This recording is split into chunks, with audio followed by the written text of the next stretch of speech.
Hey, hey, hey, what's going on, fam? It's Tuesdays with Tawana. Hey, it is Tuesday. I am Tawana, your host of this weekly moment of building community, just having conversation and dialogue the best we can.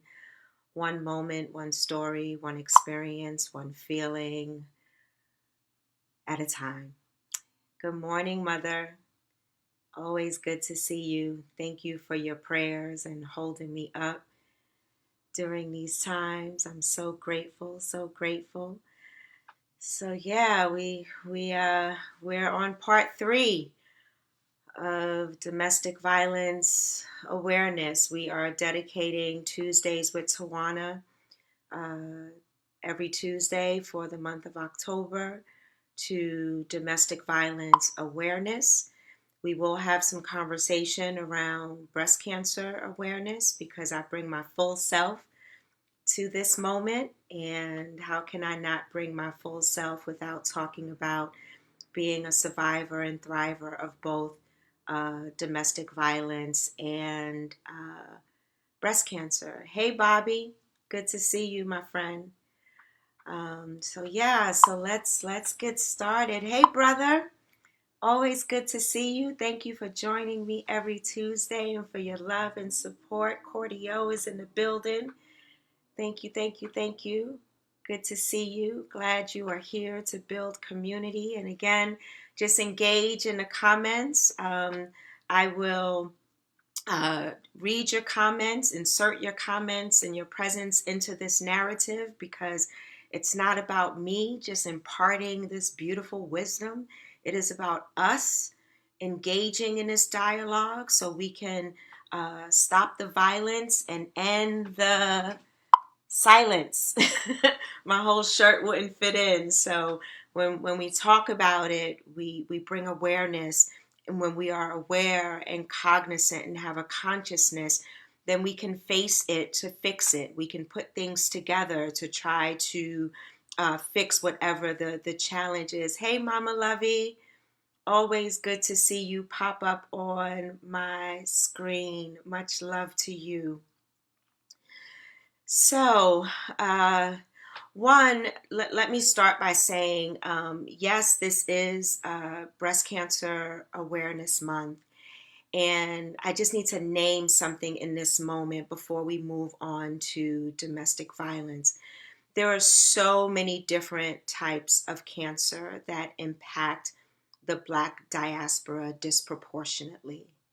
Um, Whether it's due to lack of health care, lack of access, um, doctors not really understanding who we be and our family history, not knowing our own family history as it relates to health and any type of health challenges that are prevalent in family history and family lines. Um, so hashtag cancer cannot is growing into a movement, into a program under Soul to Soul Sisters, where we really talk about these challenges, these health challenges as it relates to cancer and the disproportionate rates that we are impacted and dying from cancer. And I keep saying the word because I need to name it to take its power away, to insert a narrative that we make, we create um, life in the midst of some harrowing times. We experience life in the midst of some trying times because cancer is quite daunting. It can be scary. It can be brutal and disrespectful on the body. And so you run the gamut of those who are diagnosed and have treatment and survive for 30 years. And then you have others who are diagnosed and are quickly succumb to the challenges of cancer and or treatment.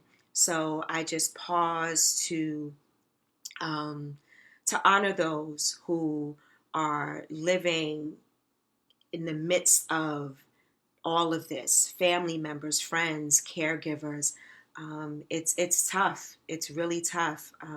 I was talking with family this morning, and I was saying that I have several doctor's appointments today, and the first response was, is everything okay? And I said, yeah, this is just my life. I got to follow up and follow through um, with doctors and to make sure that I am okay. It's not just your typical.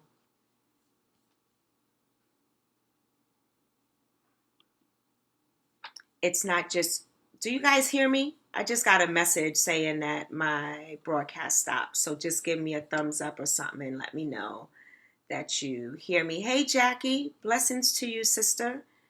Um, yeah, let me know if something has stopped. It seems to still be going on my end, but I'm going to keep talking. I'm going to keep talking.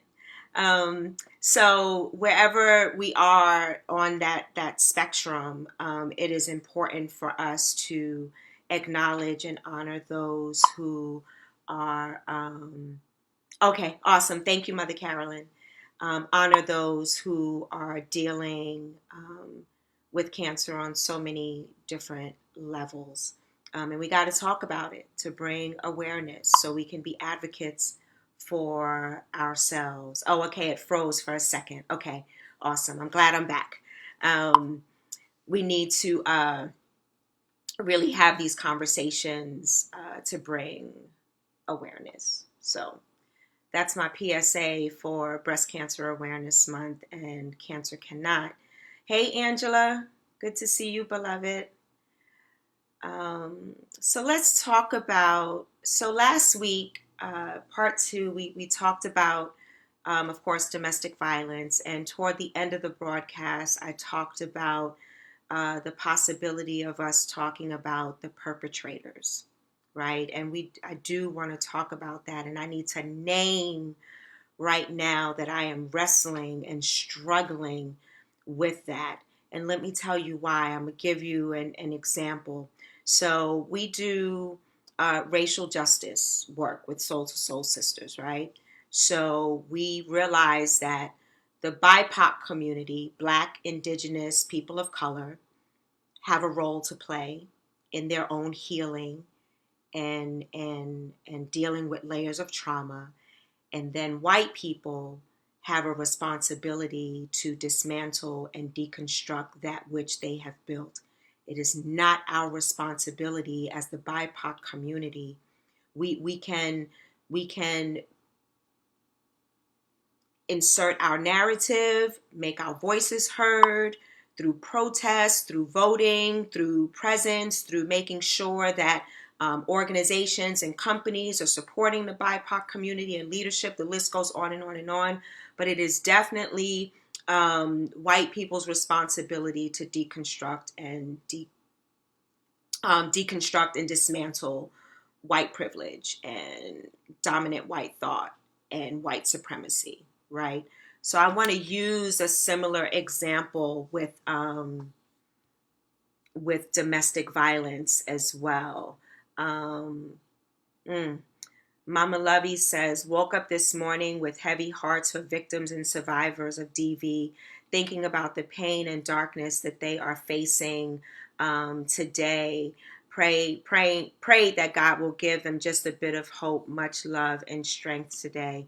Thank you, Mama Lovey. You are on point, and let's stay on that vein. One of the challenges that I have is my role, what I believe my role is to tell my story so that someone might have hope to get out of their domestic violence relationship and get out of their domestic violence relationship in a way that is safe. Safe for them, safe for their family, safe for their friends, safe for their children, that they have some semblance of hope, that they are not hopeless, that they don't give up, that they don't think that this is their fault, that they are less than, or they demean themselves, or feel guilty, or feel shame. We want to remove all of those stigmas so that someone has the strength to then move into a place of wholeness and a place of safety, right? So my role and telling my story and sharing how I had to put a safety plan together. And we'll go into that in a minute. But sharing my story so that people know that there is a way out. There is a way to be safe and to escape the hands of the perpetrator. My challenge today in talking about the perpetrator is similar to BIPOC people having their healing work to do, white people having their job to dismantle that which they started. It is really up to the perpetrator to get the help that they need, right? It's really up to those who either have been perpetrators or feel called to lead, to minister, to serve, to get help for the perpetrator. Everything just ain't for everybody, right? Mother Carolyn said this past week, my neighbor was killed by her boyfriend and then he killed himself. She took her children to her mother. She said she was scared of him and she was dead the next day. My God, today, let us hold space for that family, for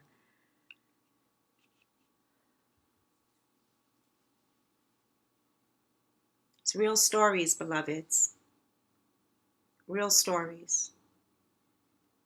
So there's a both and that has to happen here, both for the victim or survivor, because we know we've experienced that once we leave a domestic violence relationship, that it's only the beginning. It's the beginning of rebuilding, of healing, of therapy, of relocating, of remaining safe, remaining wise, and continuing to take care of self. And then on the flip side of that, this both and, something somewhere, somehow has to happen with the perpetrator, whether it's counseling, whether it's incarceration, whether it's rehabilitation, whether it's whatever needs to happen in that healing moment for that perpetrator to say, I have a problem. And I am willing to go through these 12 steps in order to heal and get better so that I will never, ever, ever, ever put someone's life in danger ever again. I will never put my hands on my partner ever again. I will never manipulate my partner ever again because there is some shit that I got to deal with myself.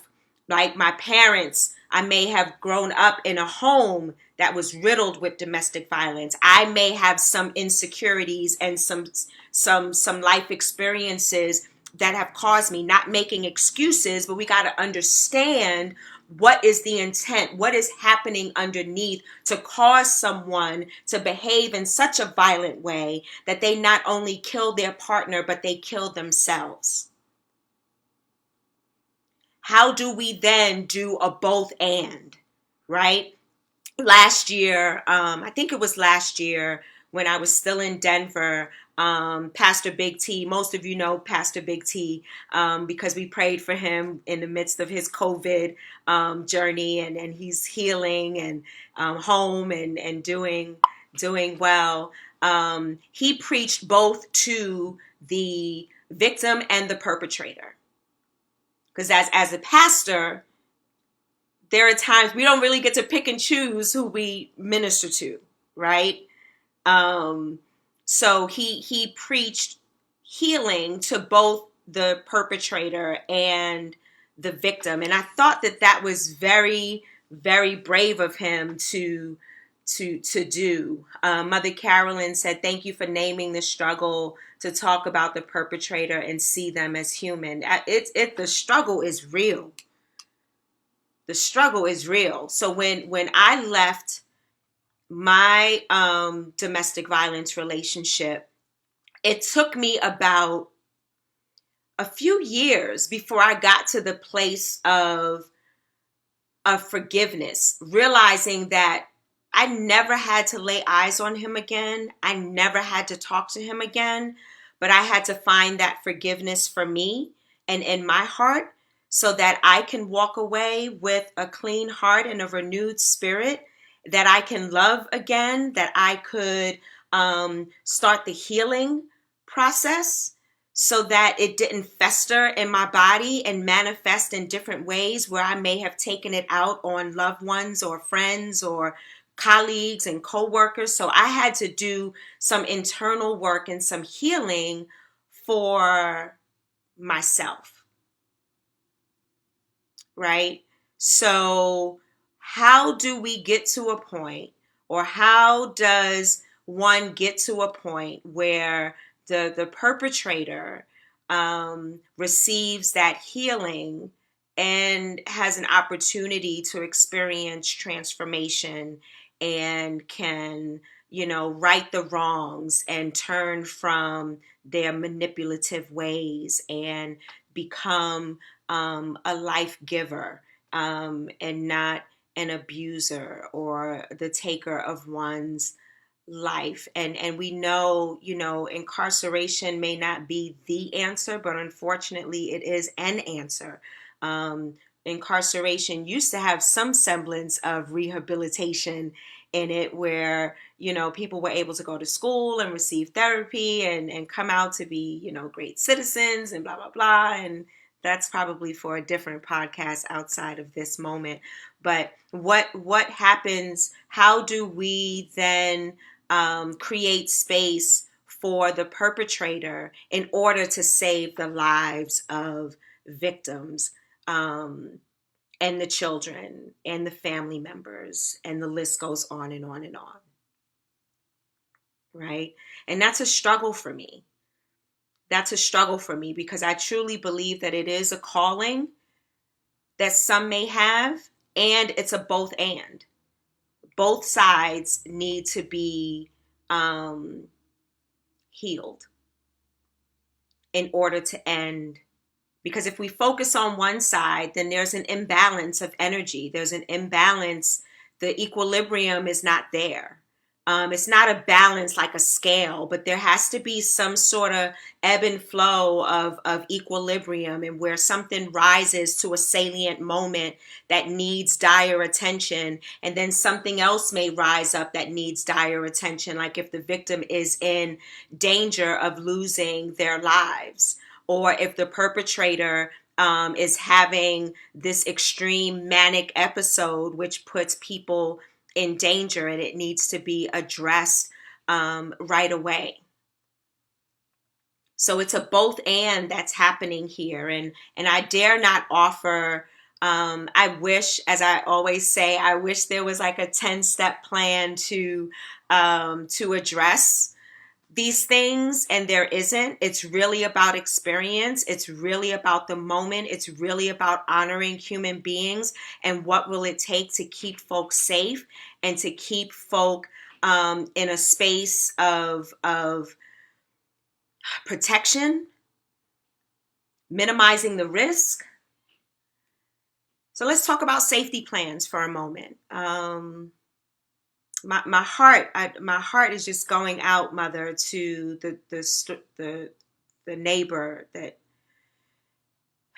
you just mentioned.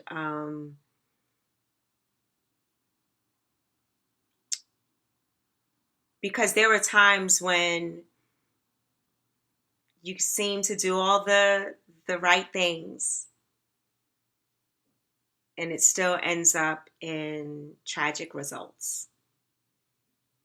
We see that with domestic violence. We see that with terminal illnesses. You do all the right things, and someone still succumbs to the violence or the disease. So it's so important that we acknowledge the different ways that people can remain safe. It's a calling indeed to help the perpetrator in their healing process. And there are times we are called to find grace for the perpetrator while we try to protect the victim. And the struggle is real. Absolutely. Absolutely. It's a hard conversation. It's a hard conversation. And in the midst of that, I had to learn to let go of that hate for me, right? I had to let go of that hate. Hey, Jonathan. Oh, yes, the both and. Oh, oops. You're a gift, Jonathan. You are a gift, just a gift in my world, and I'm so grateful. But the both and, it's not linear. It's not one way. It's several paths on this journey of healing, and one includes having a safety plan. And oftentimes we find that domestic violence victims or those who are in domestic violence relationships really don't know the options that they have. Right? Like Mama Lovey mentioned earlier, she just prayed that they have some hope. Those options offer hope. They might be scary and it might be risky, but those options offer some semblance of hope. For instance, to build a safety plan, the hotline.org and other Safe Horizon and the National Coalition Against Domestic Violence, all of them on their website, they have ways to put together a safety plan. So what is a safety plan? A safety plan is meticulously planning a way to escape your abuser in a way that is most safe for you and for those around you. So one of the complexities with domestic violence is it's not just about me leaving the home, right? My ex-husband and I, we didn't have children together, so I didn't have to worry about children together, but I had to be concerned about my children. So much so that I missed my daughter's baby shower because he sent me a threat saying if I come to New York, blah, blah, blah, blah, blah, back in 2009, not too long ago, right? So a safety plan is not only for self, but it's also for family and friends. For instance, domestic violence tends to be very isolating. The abuser tends to isolate the victim, the abused, right? So usually it's very isolated, and the abuser knows all of your family and all your friends and where they live and their address and where they work. So when you leave, how do you then control the safety of others when your partner, who is involved in intimate partner violence, knows all about your world? Where do you go? That can be a very, very lonely feeling. Mama Lovey says, holding close to my heart those precious children who now have lost both parents. My God, Jesus, in your mercy. Jesus. My brother says that spiritual domestic violence involves preventing you from having your own opinion about religion and cultural beliefs. Absolutely. You better speak that, Larry. Spiritual domestic violence is real, and it is a thing for sure. Attempting to cause shame is a large part of the spiritual abuse and preventing people from practicing their religious and cultural beliefs. Yes, it's power and control. You hit it right on, brother. It is power and control by any means necessary. So when you go to a church or a religious institution, and your partner goes to that same religious institution, what does a safety plan look like? When you work in a place where your partner knows all your coworkers and knows your hours, what does a safety plan look like? What does a safety plan look like when you grew up in the same neighborhood for 20, 30, 40 years? And where do you go and how do you protect your family and your friends? What does a safety plan look like? What does a safety plan look like when you have children and that's the father or mother of their children, and you have to take them away and hope that the partner doesn't get, the parent doesn't get in touch with the children, and the children feel bad and they say, okay, well, you can come and we're staying at. What does a safety plan look like? Yeah. Whew. I suffered spiritual domestic violence, tried explaining that to others. Almost impossible. Thank you for sharing, Andrew. I appreciate you. Mother Carolyn says, say that for the people in the back, spiritual domestic violence. Lord, help us now. You just said a mouthful. Yes, Larry, you open the door. It's real. And then we wonder how and why churches then, or religious institutions, not just churches, but religious institutions, use sacred text in order to shame the victim. What does a safety plan look like, beloved? When you can't even go to your religious institution for help and support? What does a safety plan look like when the car is registered in your partner's name, or the house is registered in your partner's name, or the bank accounts are joint account? What does a safety plan look like? How do we invoke? How do we call upon? How do we enliven? How do we bring to life safety for our beloveds, especially in the midst of COVID? Come on, somebody. Spiritual domestic violence is when the spiritual leader tells the woman to go back to her partner because the Bible says she's supposed to stay. Come on. What does a safety plan look like?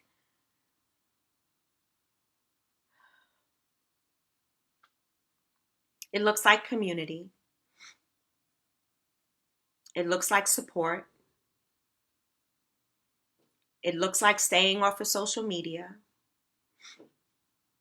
It may look like relocating. It may look like changing your name, changing your job. It may look like having to stay in a shelter. It may look like moving across country. It may look like leaving churches. It may look like leaving your family and friends behind. My God, today. Begin with mandatory training for clergy. The difficult part of that is when some clergy are guilty of the violence themselves. Come on in the room today.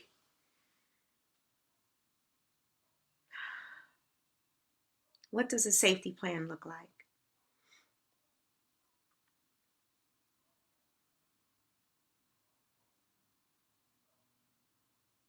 Think about it. It's not, again, it's not step 1, step 2, step 3. I wish it were. You know, it may look like having a bag of your papers and a toothbrush and an outfit stored away at someone's home. It may look like investing in that open plane ticket. It may look like recording every conversation so that when you do go to the authorities, you have proof. It may be taking pictures on the low of your bruises, if there are bruises, visible bruises. A safety plan. We need to talk more about that. What does it look like? And how do we then call when we're in a situation, a vulnerable situation? It takes people like us on this thread who have been through, who can then stand up for those who have been silenced. Calling in and calling out those clergy leaders who use sacred text to further victimize the victim. Community is a safe space and a healing presence.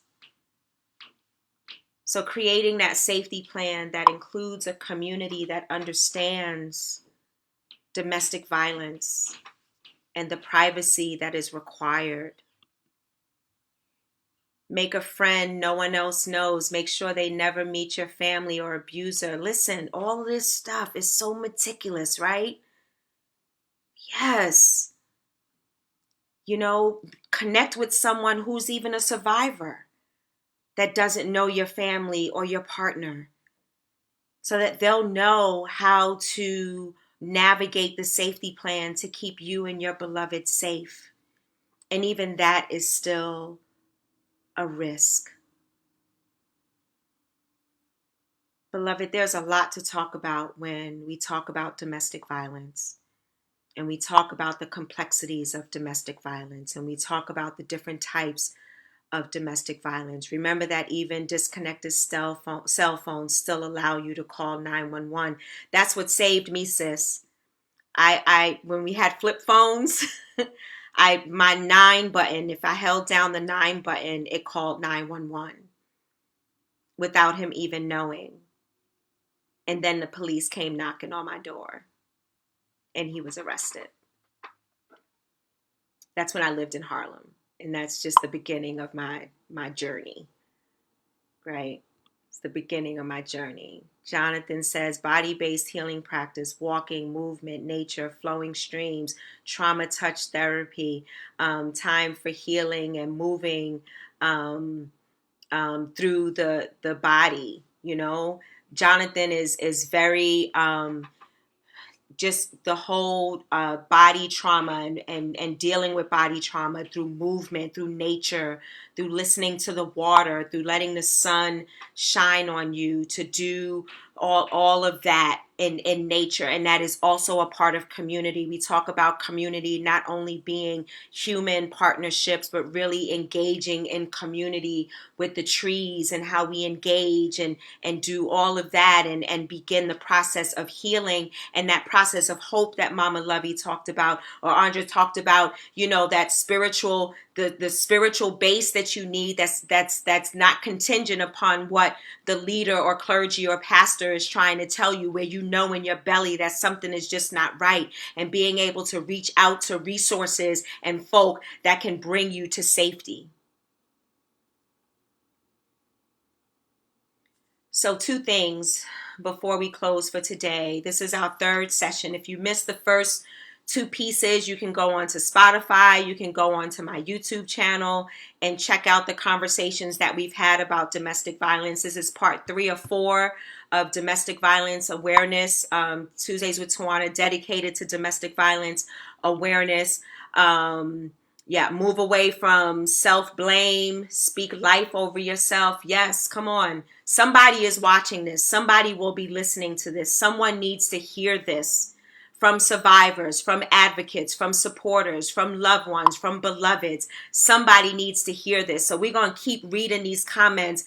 Aftercare, respite care is so important to prevent returning to a situation that is familiar. Absolutely, LJ. You better speak that. Speak that.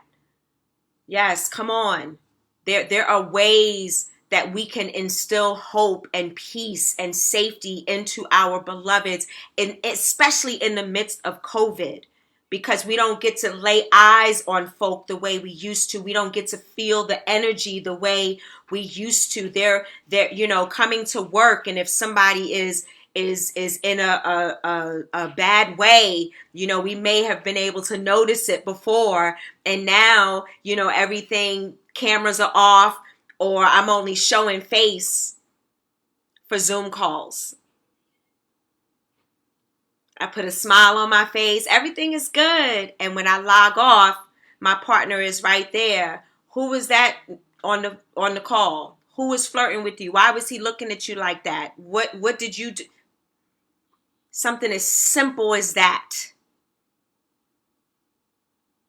So we're going to talk more about safety plans. We're going to talk more about the perpetrator on next week, because again, as much as I struggle and grapple with it, this is what this moment is about, right? This moment is not about having all the answers. This moment is about exploring and going deeper and exploring community together so that we can come up with answers together, that we can offer a path of hope and safety and peace and protection, where we can come together as a community and call people out on their heinous behavior, from racism to disproportionate cancer diagnosis to domestic violence. All of those things are happening in our communities where we are dying. We just heard a story, and there are countless other stories of people being killed at the hands of their perpetrator. And we stop the violence and end the silence. We got to talk about it. Let's continue to talk about it. LJ said, I wish community would come together and make escape backpacks for those who make it out when make it out with nothing but themselves. That's a good idea, LJ. Let's talk about it. Let's talk about it. So, with that, please keep survivors and victims in your prayers. Um, Perpetrators who will be delivered from this heinous behavior. Soul to Soul Sisters will be having a webinar on October 29th at 5 o'clock Eastern Time, where we will tell stories, her story, about domestic violence awareness, domestic violence survival. So we'll post that on social media, and hopefully you can join us. And I'll mention it again on next Tuesday. But I thank you for your openness, your vulnerability. I thank you for naming the different types of domestic violence, from spiritual abuse to physical abuse, emotional abuse,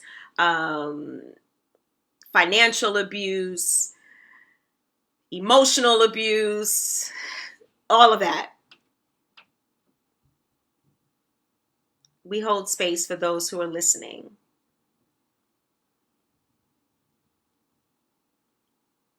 who are in domestic violence relationships right now. Brother Jeff, I love you. Thank you for joining. We got to talk about this, beloveds, in order to save lives, because people are dying physically, mind, and spirit. So we'll talk more about what safety plans look like. I just posited information just to show the complexities of a safety plan. Is not just about having, the a step-by-step plan, because sometimes those plans, they're not as linear as we would like them to be at all. Reverend Tanya Davis is in the building. Absolutely. This is always a hard time of year. And Reverend Tanya Davis stepped out on faith and was courageous when we did some domestic violence work at Shorter. And sometimes it'll just be the two of us in the room. And if I tell you, that ministry blessed my life and gave me the strength to continue to move forward as a thriver, because I had community holding my arms up and supporting me, and they had my back. And I had people in the room that were willing to share their story. And we met in a private place, in a private location. And every year we would have an open session for family members, for friends, for whomever to come.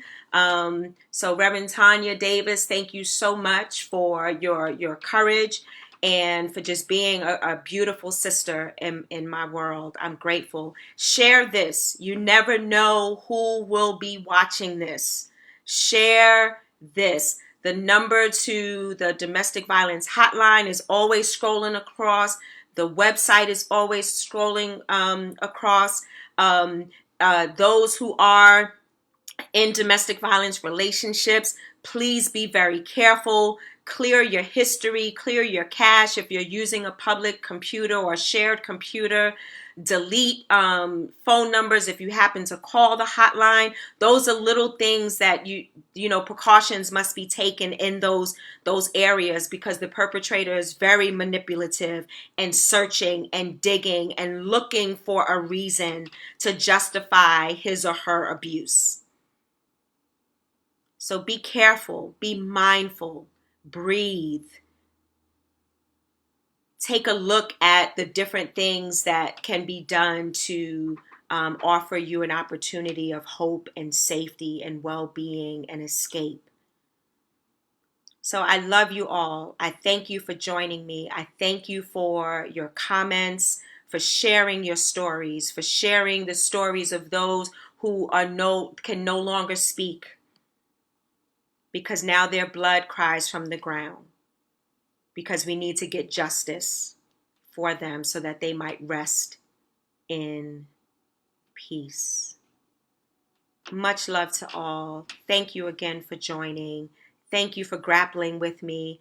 Thank you for building community, one story, one moment, one exchange, one heart, one like at a time.